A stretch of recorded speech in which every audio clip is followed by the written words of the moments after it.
చేయని వాళ్ళను తప్పకుండా పిసిసి అధ్యక్షుడు బాధ్యతల నుంచి తప్పిస్తాడని నేను సంపూర్ణంగా విశ్వసిస్తున్నా.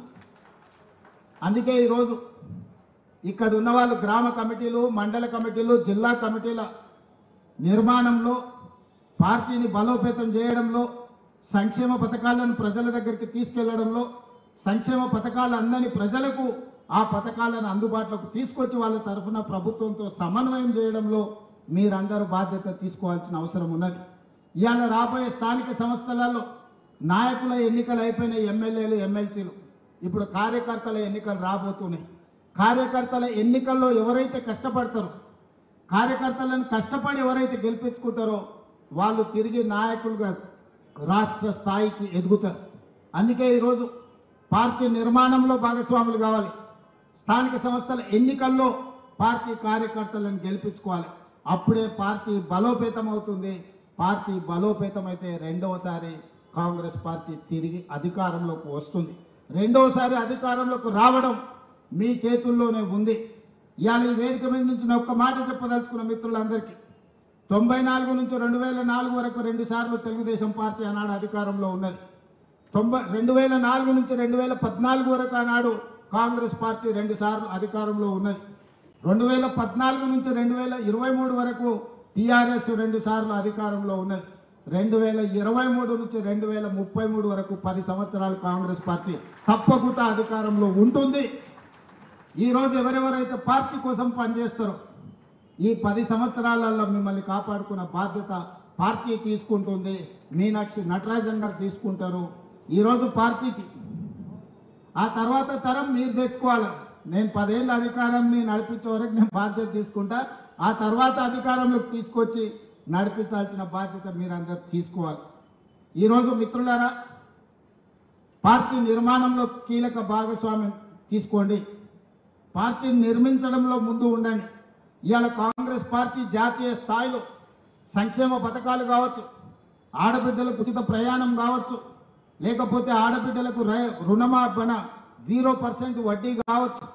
ఈరోజు నిరుద్యోగ యువకులకు సంబంధించి దేశంలోనే మొదటి సంవత్సరంలో 60,000 ప్రభుత్వ ఉద్యోగాలు ఇచ్చిన రాష్ట్రం ఏదైనా ఉంది అని అంటే అది తెలంగాణ రాష్ట్రం.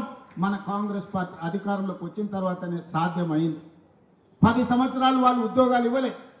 ఆనాడు నోటిఫికేషన్లు ఇస్తే పరీక్షలు లేవు, పరీక్షలు పెట్టే ప్రశ్నపత్రాలు జిరాక్స్ సెంటర్లలో పల్లి బఠానీలు అమ్ముకునే పరిస్థితి.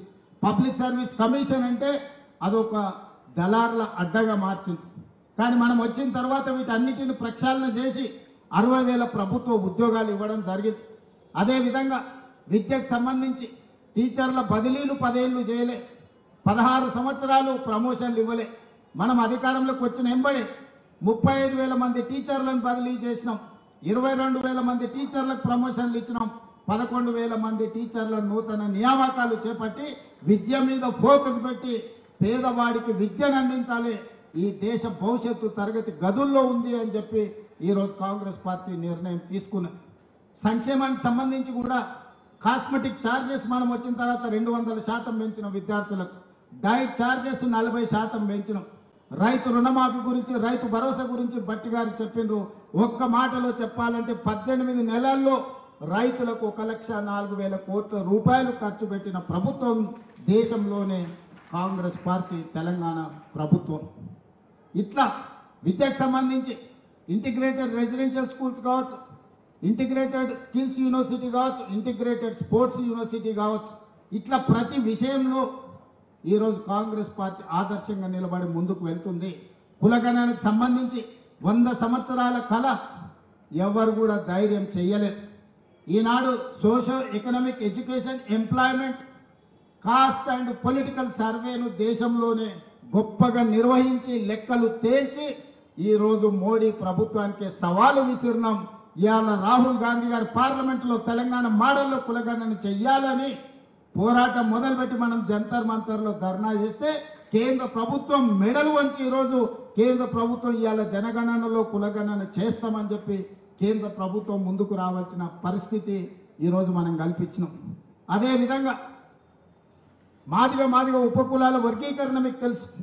30-35 సంవత్సరాల నుంచి పోరాటాలు చేస్తున్నారు వాళ్ళు. ఎంతోమంది అందులో ఎంతోమంది ఎన్నో త్యాగాలు చేసి అలాంటి సమస్యకు శాశ్వత పరిష్కారం చూపించి ఈరోజు ఎస్సీ ఉపకులాల వర్గీకరణను దేశానికి ఆదర్శంగా